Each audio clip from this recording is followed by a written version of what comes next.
Well, hi folks, and welcome to another Monday Mark's Market Update. Today I'm going to talk about the importance of negotiation. I think that is super relevant with today's marketplace, where in fact some agents are panicking and trying to put deals together to get a sold sticker up, but it might not be the best thing for the seller. And the seller may not be actually employing an excellent negotiator, which is primarily what you want to pay your agent's fee for. So I'm going to give you some case studies very soon of what we're doing in our team. Just wrapping up the week that's been with auctions, 112 properties went to auction with a clearance rate at 60%. So of course some of these properties are selling after auction, which increases that clearance rate quite dramatically. I'm going to give you an example of a few properties of ours that we've looked after just in the last 3 or 4 weeks. So at 21 Moncrief Street in Dixon was a home that came to a price point at $1,275,000 at auction, and there were 5 registered bidders competing for it, but we didn't sell it. We passed the property in, tried to negotiate with the top bidder. They didn't come up from their price, so we ended up going to post-auction negotiations. We had 4 bidders on the property as a post-auction scenario and ended up selling the property for $1,435,000.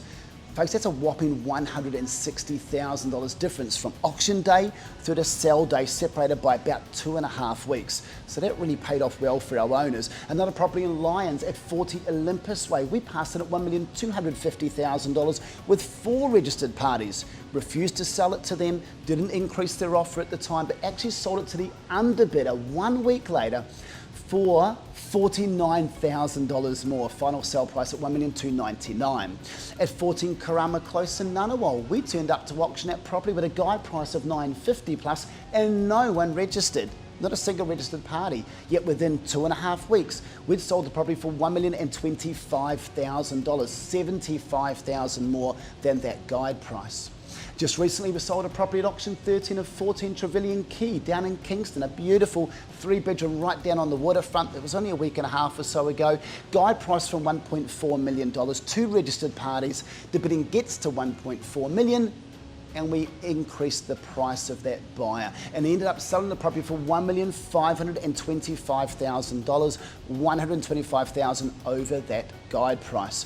And just last week on Friday, closed a deal prior to auction at 115 of 50 Ellenborough Street in Lynham, a guide price of 1.2, and we sold that the week before auction for 1.31, $110,000 more than the guide price.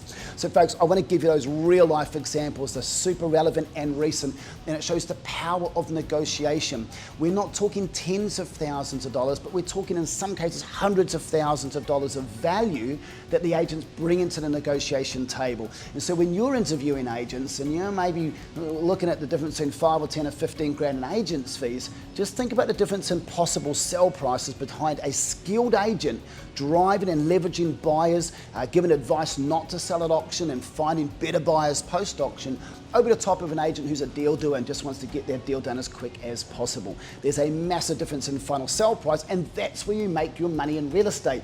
Folks, it's not the agent's fees, it's the sell price, and I can't reiterate how important that is. So find a great agent, a skilled negotiator who can prove their skills with real life case studies like I've just done in this video. And that's the sort of agent, or team I should say in our case, that you want to be engaging to hand over one of your most important ever assets that you'll sell. Have a great week. See you next week. Hope that's helped out.